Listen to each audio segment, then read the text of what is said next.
Isso aí, meus queridos, vamos começar então a aquecer desta bela manhã para aprender física. Um exercício da lista 15, página 16.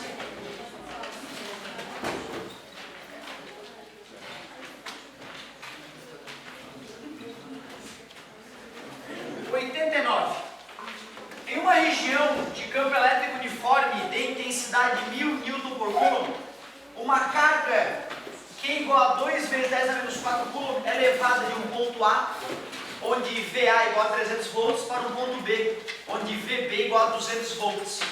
O trabalho realizado pela força elétrica no deslocamento da carga entre A e B e a distância entre os pontos A e B são respectivamente iguais a... Para a gente começar bem aqui, seria legal a gente mostrar toda a ideia, né? Se o cara está dizendo que é um campo elétrico uniforme, certamente tem uma placa carregada positivamente, próxima de uma placa plana, longa e paralela carregada negativamente. O campo elétrico vem das cargas positivas em direção às cargas negativas, com linhas paralelas e igualmente espaçadas, caracterizando a uniformidade do campo elétrico. Ele falou que o valor desse campo elétrico uniforme é 1000 newtons por Coulomb. Ele pegou uma carga Q igual a 2 vezes 10 na menos 4 coulombs, que foi levada de um ponto A, então eu poderia dizer que tem um ponto A aqui que está numa região de 300 volts, uma superfície em potencial, então tem um ponto A. Para um ponto B, 200 volts. Ponto B, então vou marcar que aqui está o 200 volts e aqui está o ponto B. Ele quer saber o trabalho da força elétrica para levar a partícula de A até B, e ele também quer saber a distância entre esses pontos A e B.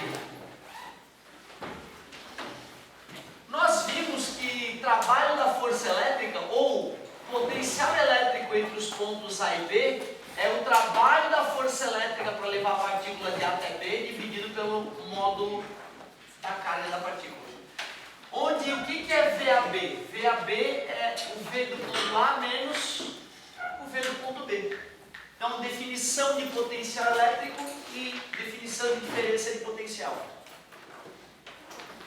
VAB é o V do ponto A, que é 300, menos o V do ponto B, que é 200. Logo, o VAB é 100 volts.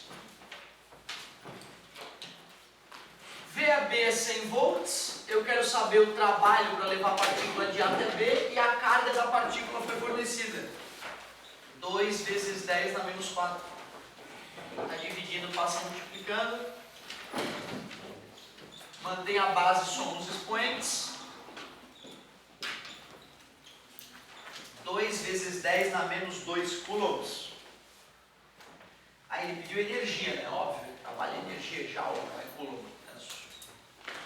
Só que ele também quer saber a distância. Nesse caso, pessoal, só dá para saber a distância medida paralelamente à linha de campo. Não dá para saber a distância em linha reta de um ponto ao outro. Ele deveria ter deixado isso claro na pergunta, né?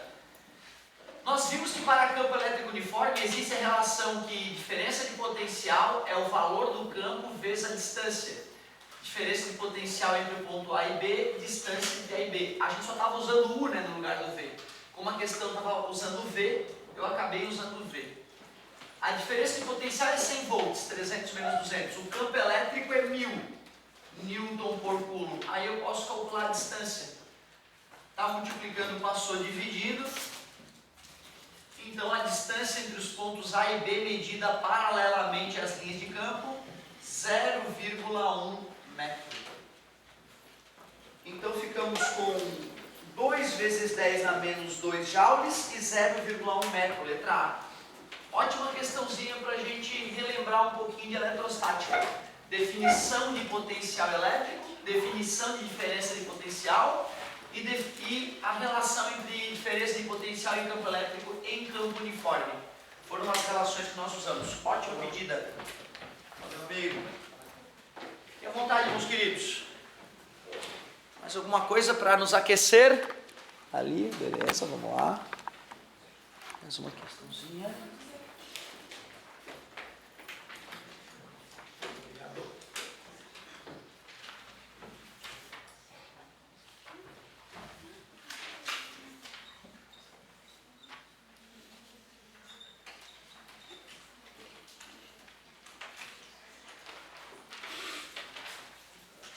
Então, olha só, galerinha. Questão 9, uma lista extra que a colega trouxe para a gente, falar o seguinte.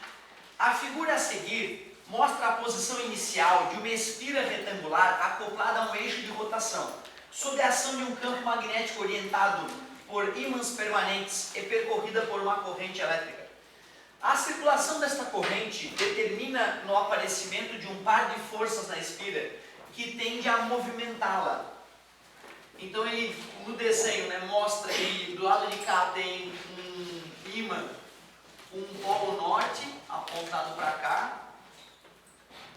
Aqui tem a parte de um ímã que está com o polo sul apontado para cá.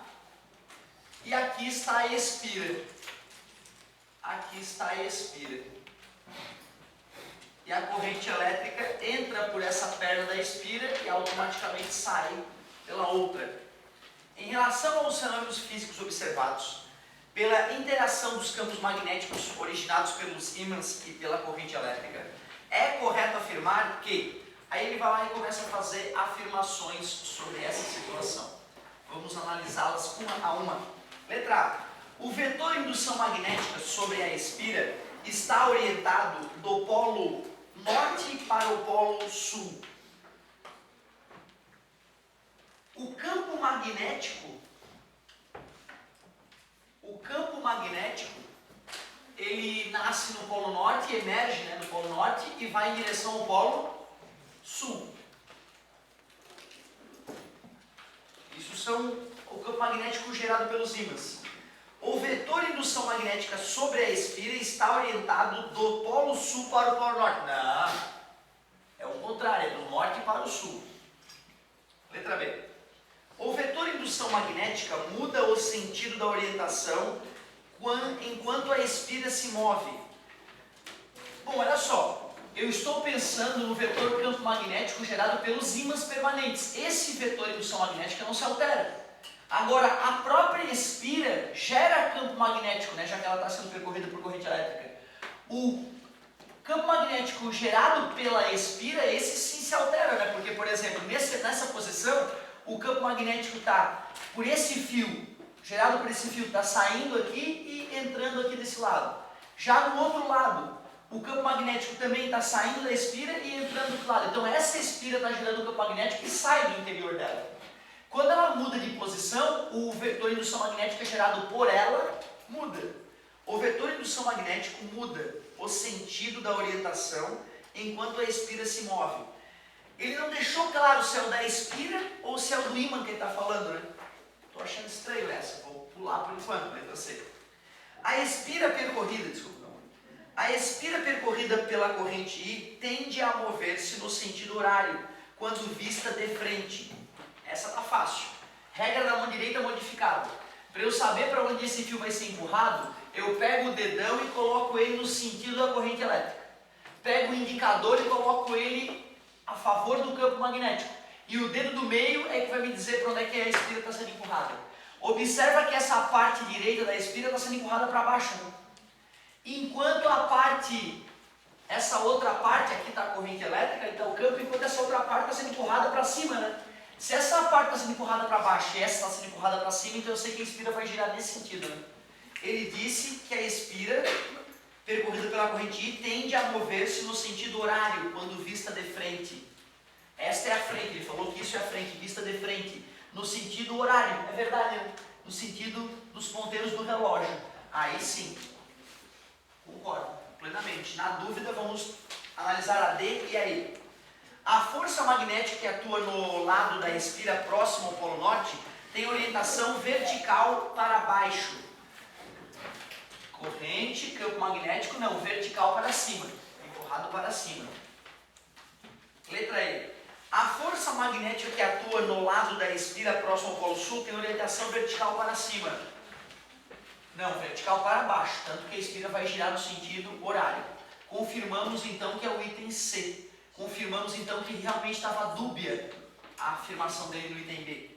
Ótima pedida, garoto. Tudo a ver com as nossas últimas aulas. Muito obrigado. Valeu. Página 364 do nosso livro 3. Questão 19. Na associação de resistores proposta abaixo, a resistência equivalente dos pontos A e B vale. Então tem o ponto A, tem um resistor, depois tem mais 3 resistores que estão acoplados em paralelo, mesmo que não pareça, né? Vai ser fácil demonstrar que eles estão acoplados em paralelo. E aí depois tem a conexão com o ponto B. Ele diz que esse resistor tem 50 ohms, esse resistor tem 600 ohms, esse aqui tem 300 ohms e esse aqui tem mais 600 ohms. E ele pede a resistência equivalente. O principal aqui é o aluno perceber que os 3 resistores estão conectados com suas entradas aqui e suas saídas estão conectadas nesse ponto aqui. Portanto, eles todos estão com a mesma DDP, eles estão em paralelo. Nós vimos que 2 caras em paralelo iguais fica reduzido a metade. 600 com 600 dá 300 e 300 com 300 dá 150. Então eu descobri que esses caras todos é igual a um resistor só de 150, que somados com o outro de 50, gera então 200. Então eu descobri que entre o ponto A e o ponto B tem um resistor de 200. O que poderia deixar o aluno desconfortável é a nossa rapidez que a gente fez, né, daqui para cá. Mas se o aluno reconhece que é paralelo, ele pode com calma usar aquela formulazinha, que não é a coisa mais gostosa de usar, né? Mas também não vai atrapalhar ninguém. É só tirar o MMC, dividir pelo de baixo e multiplicar pelo de cima. O MMC entre 300 e 600 é o próprio 600. Sempre que o número maior é divisível pelo menor, ele próprio é o MMC. Divide pelo de baixo, multiplica pelo de cima. Ao inverter ambos os lados, 600 dividido para 4, que é o 150 que nós chegamos de cabeça rapidinho ali. Então o chato é perceber que é paralelo, né? Nem sempre a associação em paralelo vai estar daquele jeito bem organizadinho que a gente gosta. Às vezes o cara vai dar uma embaralhada ali para tentar nos sacanear. 200, letra C. Muitíssimo obrigado. E aí, galerinha, vamos lá.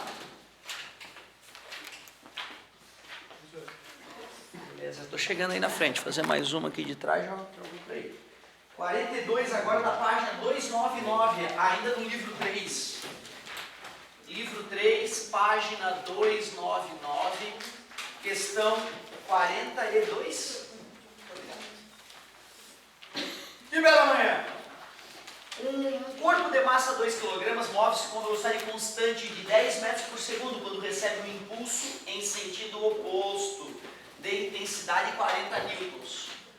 Então lá tinha um corpinho que estava se movendo com uma certa velocidade de 2 metros por segundo, velocidade inicial.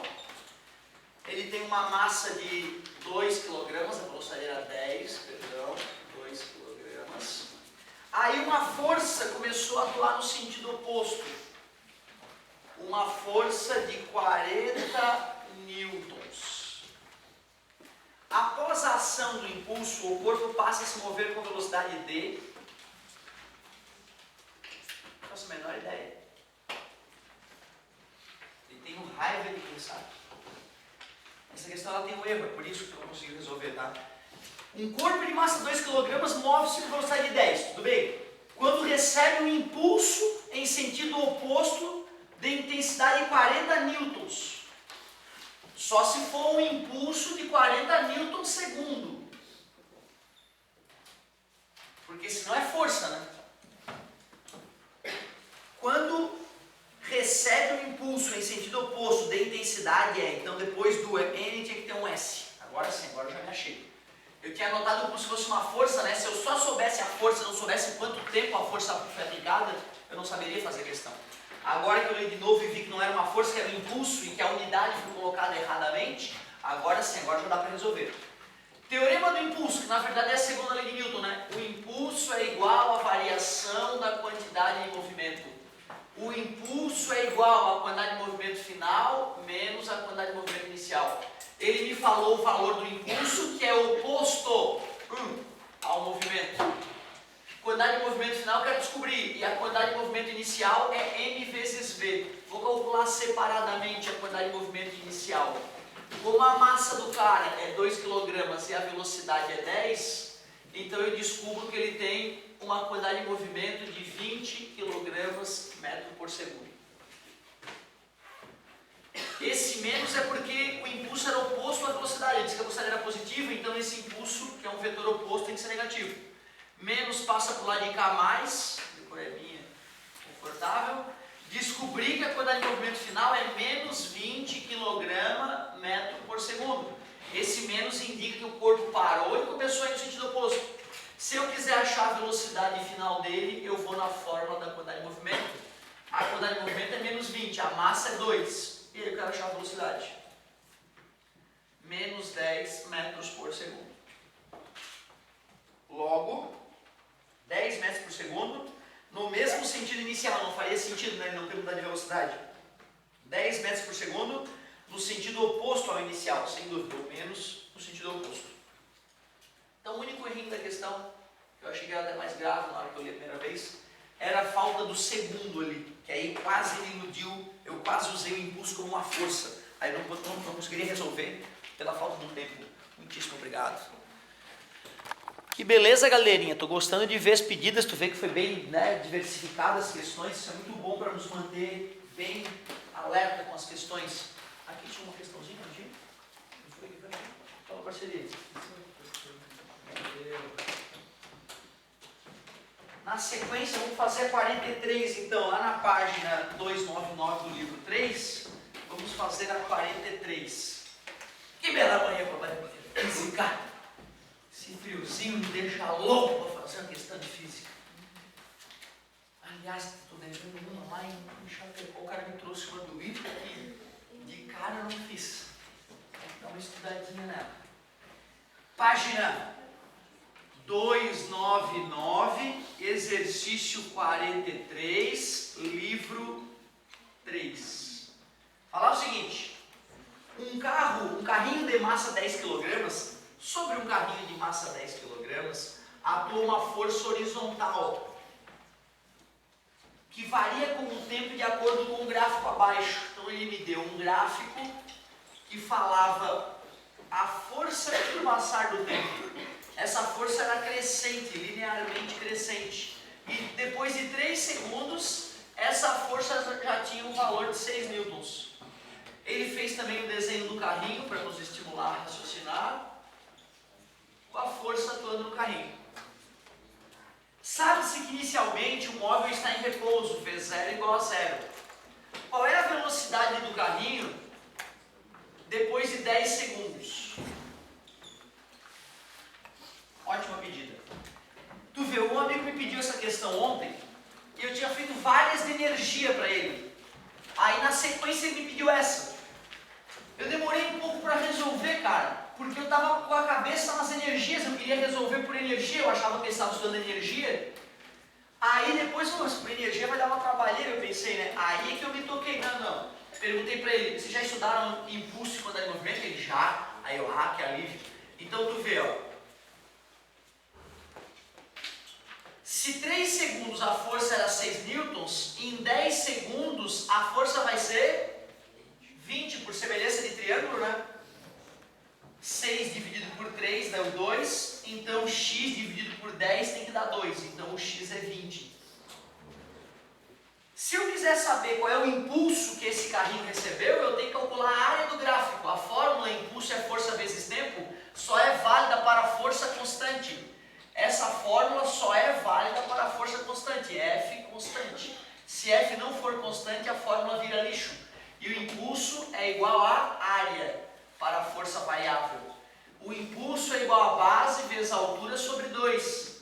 A base é 10, a altura é 20, dividido por 2. Assim eu sei que o cara recebeu 100 newton-segundo de impulso. Agora que eu descobri o impulso, eu vou para o teorema do impulso. O impulso é a variação da quantidade de movimento. O impulso foi 100.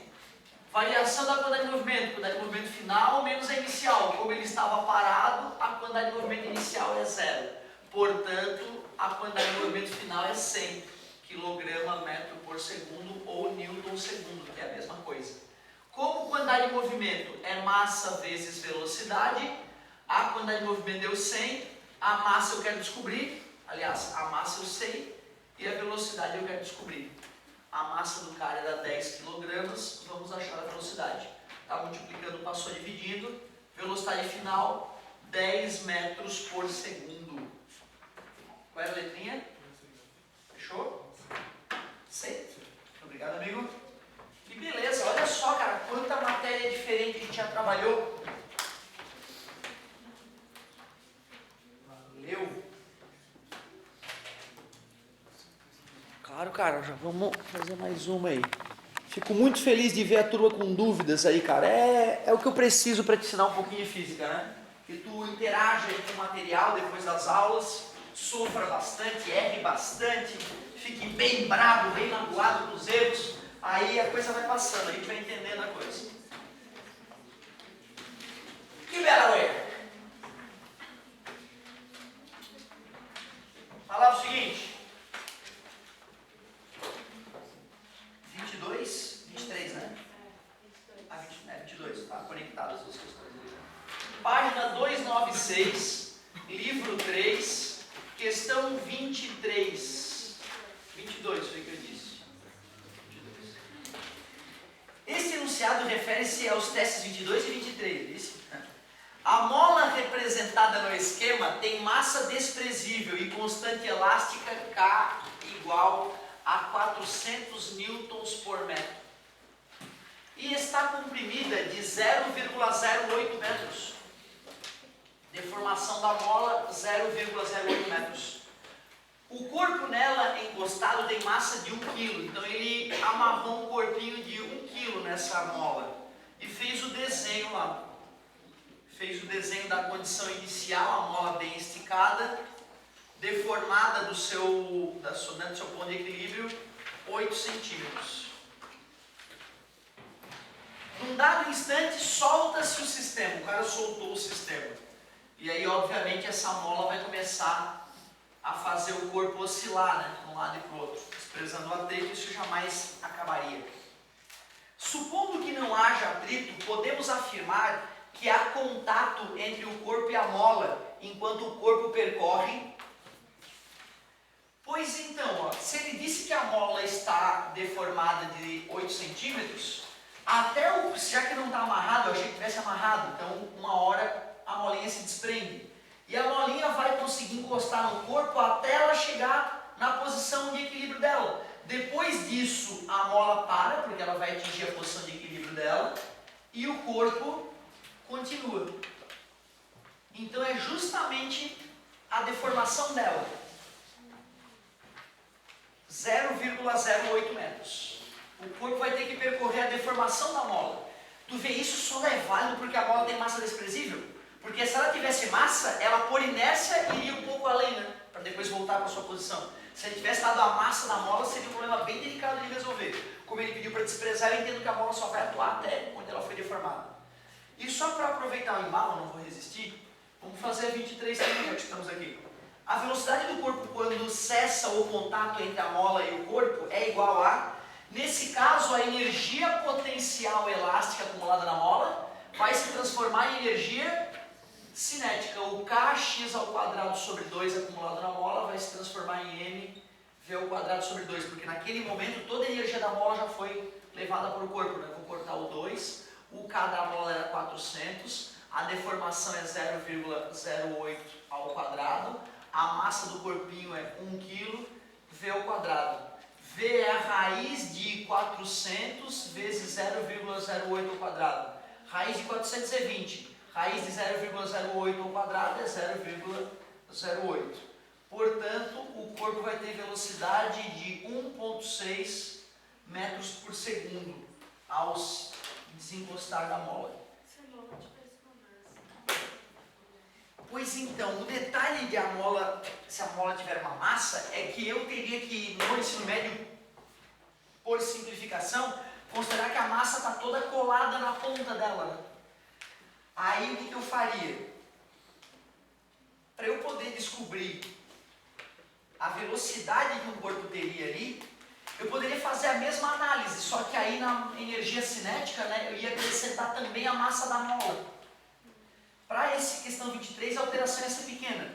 Agora, nessa questão aqui, eu teria que, primeiro, calcular a velocidade com que o corpo chegaria na posição onde a mola deixaria de fazer força.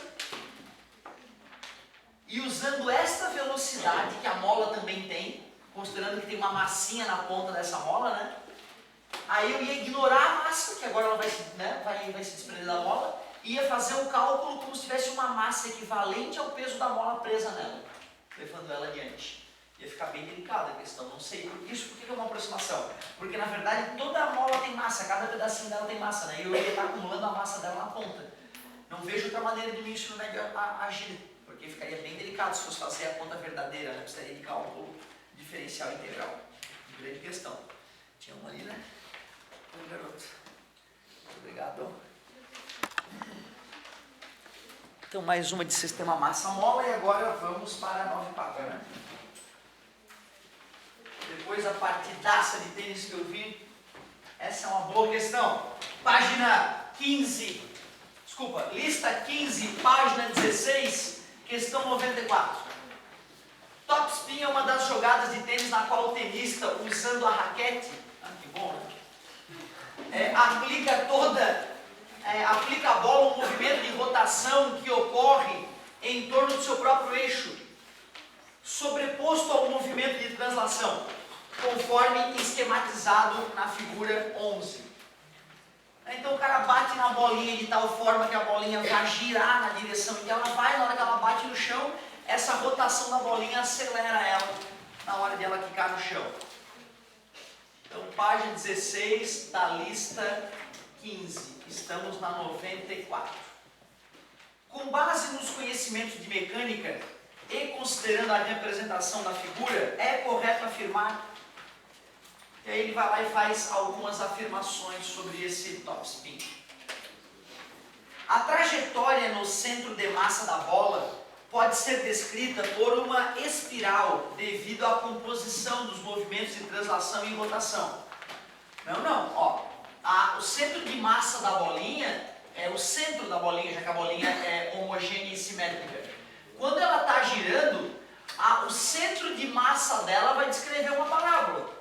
Se nós fôssemos olhar para um ponto da periferia da bolinha, eu concordo que um ponto da periferia da bolinha vai fazer um movimento espiralado. Se nós pegássemos aquele pontinho ali, né? Aquele pontinho gira em torno dessa pontilhada à medida que a bolinha avança. Mas ele queria o centro de massa. O centro de massa da bolinha está no centro dela. E o centro dela, um ponto, não está girando junto com ela, aquele ponto, já que o ponto não tem tamanho, né? Não faz sentido a gente falar nisso. Então, por incrível que pareça, o centro de massa dela descreve uma parábola bem comportada. Um ponto externo da bolinha descreveria uma espiral. Letra B. A bola alcançará uma distância maior devido ao seu movimento de rotação. Distância maior aonde? Distância maior depois de sair quicando? Eu concordo. Agora, distância maior até bater na quadra adversário, não. O atrito dela com o ar ali seria desprezível. Então, o topspin, a vantagem do topspin é a bola acelerar depois que ela quica no chão. Então, e eu acredito que ele esteja falando da distância que ela vai percorrer no ar até atingir o chão. O topspin ali poderia até fazer a bola descer mais rápido, mas não aumentar a distância. Ele também não falou se era para levar em consideração a resistência do ar ou não, é uma coisa delicada também. Letra C. A força que a raquete aplica à bola é a mesma que a bola aplica à raquete, porém em sentido contrário. Terceira lei de Newton, né? A raquete encosta na bola, a bola encosta na raquete, a ação e reação têm o mesmo módulo, mesma direção, sentidos opostos, jamais se anulam, pois atuam em corpos diferentes, têm a mesma natureza. Eu aceito isso, tu vê, né, cara? O cara falando de uma outra matéria que vai pegar a gente, às vezes é uma matéria anterior. Então, bem delicado esse tipo de questão. O cara faz questões que aparentemente é movimento oblíquo, e de repente tenta nos aplicar a terceira lei de Newton ali. Letra D, só por humildade. A energia cinética adquirida no movimento ascendente da bola é transformada em energia potencial no movimento descendente. A energia cinética adquirida no movimento ascendente é transformada em energia potencial no movimento descendente. Ao contrário, né? No movimento ascendente, a energia cinética se transforma em potencial. Na hora que desce, a energia potencial se transforma em cinética de novo. Tá de sacanagem. Letra E. O torque aplicado à bola pela raquete resulta no seu movimento de translação. Não. O cara dá uma raquetada para frente e também levantando a raquete na hora do contato. Uma parte da força gera translação e uma parte da força, principalmente o atrito entre a bolinha e a raquete, gera rotação. Não é a rotação que se transformou em translação. Né? Tu acaba na raquetada gerando as duas coisas, translação e rotação ao mesmo tempo. Bonitinha a questão. Legal, muito obrigado. Show, parceiro. Vamos, garoto. Tudo certo. 35? Foi o que eu disse, 45. Olha só, lá na página 368, livro 3, falava o seguinte: a corrente elétrica I indicada no circuito representado no esquema abaixo vale 3 amperes. Vamos ver como é que é esse circuito. Página 368, livro 3, questão 45. Então tinha lá um circuitinho, mais ou menos assim. 10 ohms o primeiro resistor, 20 ohms o segundo resistor, 30 ohms o terceiro, 8 ohms aquele outro sujeito. Ele chamou esse ponto antes do cara de 8 ohms de X e o ponto posterior de Y.